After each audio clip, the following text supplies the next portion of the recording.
محبت کی فقہ کی زکات. ریم کا بقیہ حصہ تمہارے پاس اگر 100 روپے پڑے ہیں، سال گزر جاتا ہے تو اس میں سے 2.5 روپے نکال کے اللہ کی راہ میں تقسیم کر دو. کہتے ہیں اچھا اور محبت کی زکات؟ کہتے ہیں محبت کی زکات یہ ہے کہ اگر تمہارے پاس وہ فالتو پڑے تھے پیسے تو پھر 2.5 روپے خود رکھ لو اور 97.5 تقسیم کر دو. اگر فقر کی زکات کہ وہ 2.5 بھی دے دو، سب اللہ کی راہ میں تقسیم کر دو. تو جو نہ ڈھونڈ اس چیز کو تہذیب حاضر کی تجلی میں، آج کے دور کی تہذیب میں تم کو وہ نہیں ملے گی. جو تم میراج چاہتے ہو، جو جلال چاہتے ہو، جمال چاہتے ہو، اختیار چاہتے ہو، جو اللہ تعالیٰ سے قرب اور تعلق چاہتے ہو، آج کی تہذیب میں نہیں ملے گا. مغرب کی تقلید نہ کرو، مغرب کے پیچھے نہ جاؤ.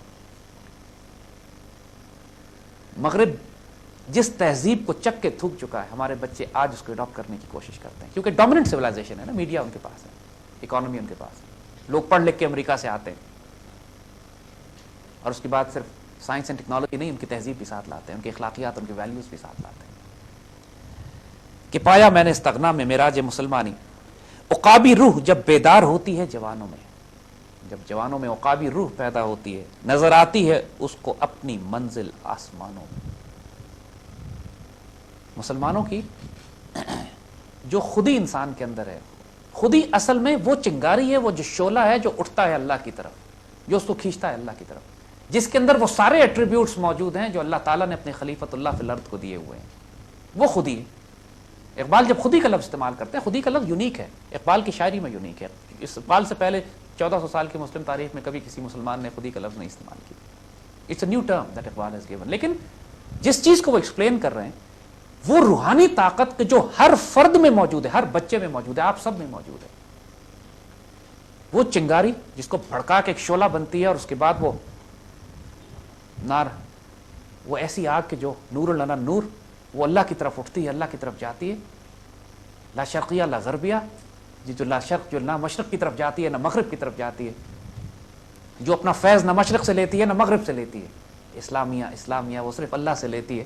وہ یہی اقبال کہہ رہے ہیں، ڈھونڈ اس کو تہذیب حاضر کی تجلی میں. تہذیب حاضر چاہے مشرق کی ہو یا مغرب کی ہو، وہ جو اللہ تعالیٰ ایک مثال دیتا ہے، اللہ نور السماوات والارض مثل نورہ کمشکات، اللہ کی مثال ایک چراغ ہے جیسے وہ تاپ میں رکھا ہے، اس کے اندر ایک زیتون کا مبارک تیل ہے اور زیتون کا تیل آپس خود ہی بھڑکا چلا جا رہا ہے اور اس کی آگ لا شرقیہ لا غربیہ.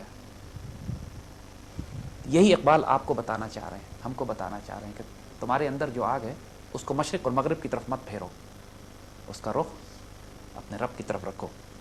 نہ ہو نا امید، نا امیدی زوال علم و عرفاں ہے. دیکھو ہوتا یہ کہ جب زوال ہوتا ہے نا امت کا اور قوم کا، تو سب سے بڑا عذاب جو اس وقت نازل ہو جاتا ہے، سب سے بڑی مصیبت جو نازل ہوتی ہے، وہ قوم کے قیادت دینے والے بھی، قائدین بھی، لیڈرز بھی، علماء بھی، دانشور بھی، نوجوان بھی مایوس ہو جاتے ہیں.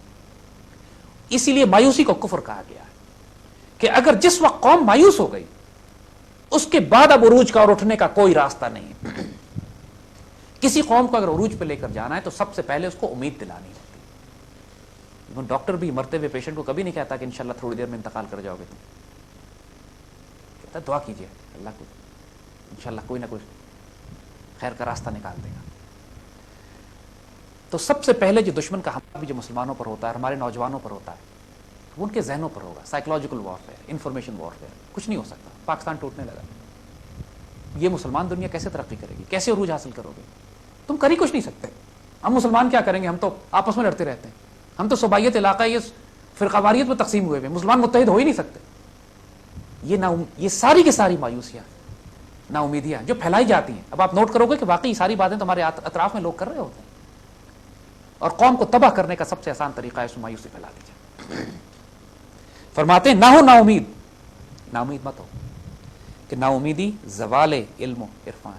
نا امیدی اگر آ گئی تو علم، عرفان، وزڈم، نالج، جو کچھ اللہ نے تمہیں دیا ہے ختم ہو کے رہ جائے. حال یہ تھا بچوں، جب تاتاری بغداد میں داخل ہوئے، بغداد مسلمان دنیا کا سب سے بڑا شہر تھا اس وقت. کئی 100 سال کی مسلمان تہذیب، کتابیں، لائبریریز ہمارے پاس، لاکھوں کی تعداد میں سویلائزیشن، بیت الحکمت، ہماری ریسرچ، سائنس، ٹیکنالوجیز کے سارے ہیڈ کوارٹرز بغداد میں تھے اس وقت. 1258 کے آس پاس جب تاتاری بغداد میں داخل ہوتے ہیں تو مسلمانوں کو اتنا خوف اور دہشت طاری ہو گئی مسلمانوں پر کہ ان کا مقابلہ کرنے والا کوئی نہیں تھا. کیفیت یہ تھی کہ ایک کمرے میں تاتاری عورت داخل ہوتی تھی، 9 یا 10 مرد مسلمان وہاں بیٹھے ہوتے تھے اور عورت ان سے کہتی تھی سر جھکا کے نیچے بیٹھ جاؤ, اور وہ ایک ایک کر کے تلوار سے گردن اتارتی تھی, کسی کی جرت نہیں ہوتی تھی ہلنے کی. پھر تلوار اس کی ٹوٹ جاتی تھی, وہ کہتی تھی کوئی ہلے گا نہیں, وہ باہر جا کے دوسری تلوار لے کر آتی تھی اور وہاں گردنیں کٹتی تھی مسلمانوں کی. مایوسی اور نا امیدی کا یہ عالم ہو چکا تھا کہ ہتھیار رکھتے ہوئے, مرد ہوتے ہوئے بھی کوئی مقابلہ کرنے کی جرت نہیں رکھتا تھا. یعنی اگر ایک دفعہ خوف اور دہشت طاری ہو جائے, مایوسی طاری ہو جائے, اس کے بعد ایٹمی ہتھیار بھی ہوں تو کسی کام کے نہیں. اور ویتنامیوں کے پاس کیا تھا, ویتنام کے لوگوں کے پاس کیا تھا, افغانستان کے طالبان کے پاس کیا ہے, افغانستان کے مجاہدین کے پاس کیا تھا. امام شامل جو اس سے پہلے 40 سال روسی فوجوں کا سینٹرل ایشیا میں مقابلہ کرتے رہے, آج چچنیا کے جو مجاہدین مقابلہ کر رہے ہیں. بوسنیا کے مجاہدین کچھ نہیں تھا ان کے پاس, کس طرح انہوں نے سرب فوجوں کا مقابلہ کیا. کشمیر کے بچوں کے پاس پتھر ہیں, فلسطینیوں کے ہاتھ میں کیا ہے. ایک فلسطینی بچہ آج نہیں کہتا کہ اسرائیل سے معاہدہ کر لو, ہم کامیاب نہیں ہو سکتے, وہ دنیا کی بڑی سپر پاور ایٹمی طاقت ہے, ہم پتھر لے کے اس سے مقابلہ کرتے ہیں. اگر امید زندہ ہے پھر وہ قوم لازماً عروج حاصل کرے گی. اور پھر آگے اقبال خوشخبری دیتے ہیں کہ امید مرد مومن ہے خدا کے رازدانوں میں ہے. کہ جو مرد مومن کی امید ہوتی ہے وہ اللہ کے رازوں میں سے ایک راز ہوتی ہے, وہ اللہ کے رازوں کو بیان کرتی ہے. جب ایک مرد مومن اپنی امید کرتا ہے نا, ایسا نہیں ہو سکتا, اللہ کی قسم اللہ یہ نہیں کرے گا. حضور نے فرمایا جس کا مفہوم ہے کہ اللہ کے بعض بندے ایسے ہوتے ہیں کہ جب وہ اللہ پر کسی بات کی قسم کھا لیں تو اللہ کی غیرت گوارا نہیں کرتی کہ اس قسم کو توڑ دیں. وہ قسم کھا لیتے ہیں پاکستان بنے گا, پاکستان بنتا ہے. وہ قسم کھا لیتے ہیں کہ انشاءاللہ ہم پاکستان کو ایٹمی طاقت بنائیں گے, پاکستان بنتا ہے. وہ قسم کھا لیتے ہیں کہ انشاءاللہ اس پاکستان کی تکمیل کر کے ہم یہاں پہ خلافت راشدہ کا نظام بنائیں گے, انشاءاللہ اللہ ان کی لاج رکھے گا. وہ قسم کھا لیتے ہیں اس بات کی کہ انشاءاللہ مسلمانوں کو متحد کر کے یونائٹڈ اسٹیٹس آف اسلام ایک ہوں گے مسلم حرم کی پاسبانی کے لیے, اللہ ان کی لاج رکھے گا انشاءاللہ. تو یہ امید مرد مومن. اللہ تعالیٰ لوگوں سے ان کے گمان کے مطابق سلوک کرتا ہے. اللہ تو عذاب ہی دے گا, پھر اللہ دے گا عذاب. اللہ تو مغفرت ہی کرے گا, اللہ مغفرت کرے گا. اللہ آپ مجھے مایوس کیسے کریں کہ میں آپ کا بندہ ہوں, میں نے تو امید لگائی کہ آپ کی مغفرت بہت وسیع ہے. تو اللہ کہے گا میں تو مایوس نہیں کر سکتا, میری مغفرت ہے وسیع. تو جو اللہ کے بندے کی امید ہوتی ہے نا, وہ اللہ کے رازدانوں میں سے, اللہ کے رازوں میں سے ایک راز ہوتی ہے. تو سب سے پہلا کام جو اس نوجوان نسل میں پیدا کرنا ہے میرے بچوں, امید. حوصلہ کرو, کچھ بھی نہیں ہوا, اللہ کا فضل ہے, سب عافیت ہے. تمام تر مصیبتوں مشکلات پریشانی کے باوجود سب عافیت ہے, کوئی آسمان نہیں گر گیا یار. اس سے پہلے بڑی بڑی آزمائشیں آئی تھیں ہمارے بزرگوں پہ, بڑوں پہ. وہی بغداد تباہ ہوتا ہے, چند سالوں کے بعد اسی کی راکھ سے اللہ خلافت عثمانیہ کو عروج کر دیتا ہے. وہی تاتاری مسلمان ہو جاتے ہیں, کعبے کو مل گئے پاسباں صنم خانے سے. اللہ کی حکمت بہت وسیع ہے. آپ کو کیا معلوم کل کیا ہوتا ہے؟ آپ سمجھتے ہیں کہ روس اور امریکہ سے میں لڑنا پڑے گا تب جا کے کہیں ملک کو ختم کریں گے. کیا پتہ اللہ تعالیٰ, اللہ تو آلریڈی اس سارے کفر کے معاشرے میں, اس تہذیب میں اتنا بڑا سوشل ویل اکنامک کینسر لگ چکا ہے کہ وہ تہذیب میں تو خود اپنے خنجر سے آپ خودکشی کر رہی ہیں, تباہ ہو رہی ہیں. اقبال کہہ چکے تھے نا, یہ تہذیب اپنے خنجر سے آپ خودکشی کرے گی, جو شاخ نازک پہ آشیاں بنے گا, ناپائیدار ہوگا. ہمیں ان سے لڑنے کی ضرورت بھی نہیں ہے, وہ خود ہی تباہ ہو رہے ہیں. ہمیں صرف اپنے آپ کو اپنے پیروں پہ کھڑا کرنا ہے. ہم نے صرف اپنا نسبت اور تعلق اللہ کے رسول سے اپنی خودی کو بیدار کرنا ہے. اور وہ پھر اقبال فرماتے ہیں, نہیں تیرا نشیمن قصر سلطانی کے گنبد پر, تو شاہی ہے بسیرا کر پہاڑوں کی چٹانوں میں. اس کا مطلب کیا ہے؟ یہ شعر ماشاءاللہ بچوں میں بہت پاپولر ہے. قصر سلطانی کا مطلب یہی ہے, اگر تم شاہین بھی ہو تو بادشاہوں کے درباروں میں حکومت, اختیار, طاقت, اقتدار, یہ اس کے پیچھے چکر لگانا, ان کا طواف کرنا تمہارا کام نہیں ہے. تم جفاکش ہو, تمہارا کام دنیا کے سنگلاخ رستوں پر نکل کر اللہ کے دین کو پھیلانا ہے, دین کو قائم کرنا ہے, نظام قائم کرنا ہے, اور فخر, غیرت, عزت, حمیت, دلیری, شجاعت کے ساتھ اس پیغام کو پہنچانا ہے جس کی ذمہ داری تمہیں دی گئی ہے. سب سے بڑے ہمارے تمام علماء کی پہچان یہی تھی. تمام بڑے بڑے لوگ جنہوں نے دنیا میں کام کیے ہیں, وہ بے شک دنیا کے برتتے ضرور تھے لیکن دنیا میں ڈوبتے نہیں تھے. اور ان کا کمال آپ کو کامن فیکٹر سب میں یہی نظر آئے گا کہ ان میں زور حیدر بھی تھا, فقر بوزر بھی, اور استغناء سلمانی بھی. یہ ہمارے بزرگوں کی میراث ہے, اور انشاءاللہ یہ آپ کی بھی.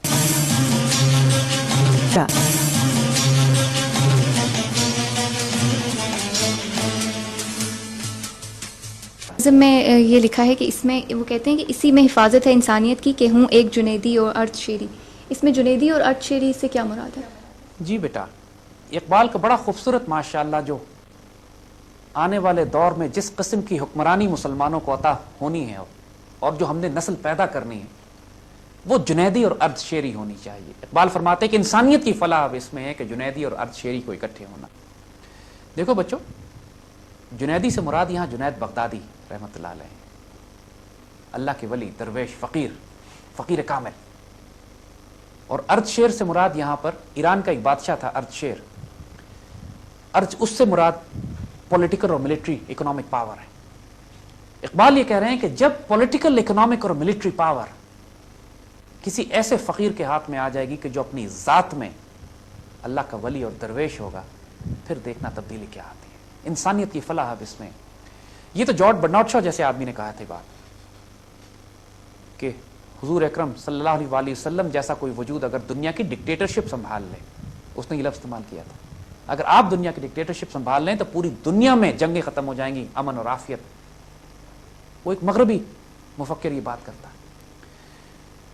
اس کے لیے جو لفظ اقبال نے استعمال کیا ہے ان کی ریکنسٹرکشن میں، وہ اسپرچول ڈیموکریسی بھی ہے. اسپرچول ڈیموکریسی، یہ جو ماڈرن ڈیموکریسی ہے نا، یہ تو سیکولر ہے، لادین ہے.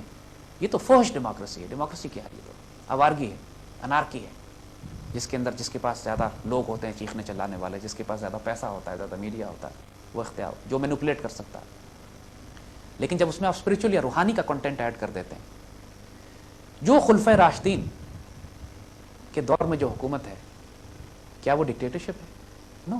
کیا وہ ڈیموکریسی ہے؟ نہیں. نہ وہ سیاسی جماعتیں ہیں، نہ الیکشن ہوتے ہیں، نہ وہ ڈکٹیٹرشپ ہے. اس لیے کہ ان سے زیادہ مسکین اور عاجز ہی کوئی نہیں زمین پہ بیٹھ کے فیصلہ کرتا ہے. ڈکٹیٹرشپ کا تصور یہ ہے کہ وہ ظالم ہوگا. تو یہ جنیدی اور ارد شعری کا اکٹھا ہونا، اس کی مثالیں اگر دیکھنی ہے تو خلفۂ راشدین کی مثال تو بالکل آئیڈیل ہے. اور اسی طرح کے حکمران آج بھی، اور ایسے حکمران ہماری تاریخ میں ہزاروں گزرے ہیں. سلطان صلاح الدین ایوبی، میرے بچوں، سلطان مصر و شام، پورے یورپ کے، اس وقت کی پوری نیٹو، اس وقت کے تمام کروسیڈرز کا مقابلہ کرنے والے سلطان، پوری دنیا پہ آپ کا روب اور دبدبہ طاری تھا. آپ کا جب انتقال ہوا ہے تو کفن کے لیے پیسے آپ کے پاس نہیں تھے، آپ کے دوستوں نے چندہ کر کے آپ کے کفن کا انتظام کیا. یہ کس نے کہا ہے کہ جب ظاہری طور پر آپ بادشاہ وقت بن جائیں تو آپ کو لوٹ کھسوٹ کر کے سوئز اکاؤنٹس بھی کھولنے چاہیے؟ کہا جاتا ہے بچوں کے مسلمان حکمرانوں کے لیے صرف یہ کافی نہیں ہے کہ ان کے ہاتھ پاک ہوں، ان کی دل و نگاہ بھی پاک ہونی پڑتی ہے. اور اقبال پھر یہی بات کہتے ہیں کہ تیری دل اور نگاہ بھی پاک نہیں ہے، کیا عجب کہ تو بے باک نہیں ہے. جب تیرا دل پاک نہیں ہے، نگاہ پاک نہیں ہے، اور اس سے پھر بے شرمی، بے حیائی، بے غیرتی اور بزدلی آتی ہے. انسان بے باک اسی وقت ہوتا ہے. حجاج بن یوسف کے دور میں اس نے ایک حضور صلی اللہ علیہ وآلہ وسلم کے ایک صحابہ کی اولادوں میں حضرت اسما کے بیٹے حضرت زبیر اور اس طرح کے بہت سارے صحابی بھی اس دور میں شہید ہوئے. تو ایک اسی طرح کے نیک بزرگ جب حجاج کے دربار میں ان کی گردن اتاری گئی تو اتنا خون بہا کہ وہ حیران ہو گیا کہ اتنا خون ایک آدمی میں سے. تو اس نے حکیم کو بلا کر پوچھا تو حکیم نے کہا کہ عام طور پر انسانوں کو جب موت نظر آتی ہے تو ان کا خون خشک ہو جاتا ہے، لیکن اس مرد مومن میں اتنی بے خوفی اور اتنی جرأت تھی کہ اس کو اتنا سا فرق نہیں پڑا اپنی موت کو اپنے سامنے دیکھ کر. اور یہی اقبال نے پھر نشانی بتائی ہے مرد مومن کی کہ نشان مرد مومن بتو گوئم. میں تم کو مرد مومن کی نشانی بتاؤں کہ جب موت کا وقت آتا ہے تو اس کے چہرے پہ مسکراہٹ آ جاتی ہے، اور پھر وہ موت کا طلبگار ہوتا ہے. امام برحق کی ڈیفینیشن بھی پھر اقبال یہی دیتے ہیں. وہ جنیدی اور ارد شعری والا جو امام ہوگا نا، جو لیڈر ہوگا، وہ کیا کرے گا آپ کے ساتھ؟ تو نے پوچھی ہے امامت کی حقیقت مجھ سے، خدا تجھ کو میری طرح صاحب اسرار کرے. وہی ہے تیرے زمانے کا امام برحق جو تجھے حاضر و موجود سے بیزار کرے. موت کے آئینے میں دکھا کر تجھے رخ دوست زندگی اور بھی تیرے لیے دشوار کرے. نہیں تو یہ دکھا دے کہ موت کے آئینے کے بعد، موت سے گزرنے کے بعد تم اپنے دوست کے پاس پہنچو گے، یعنی اللہ کے رسول کے قدموں میں پہنچ جاؤ گے، اس کے بعد تو زندگی اور بھی تیرے لیے دشوار کرے. اور یہ باتیں تو صحابہ کر چکے ہیں. اس بات کو جنگ احد کے موقع پہ جب یہ خبر پھیل گئی کہ حضور صلی اللہ علیہ وآلہ وسلم شہید ہو گئے تو ایک صحابی نے باقاعدہ آواز لگائی کہ آؤ اس پر جان دے دیں، اس پیغام پر جس پہ رسول اللہ نے اپنی جان دی. اور لڑتے ہوئے ماشاءاللہ شہید ہو گئے. موت کے آئیں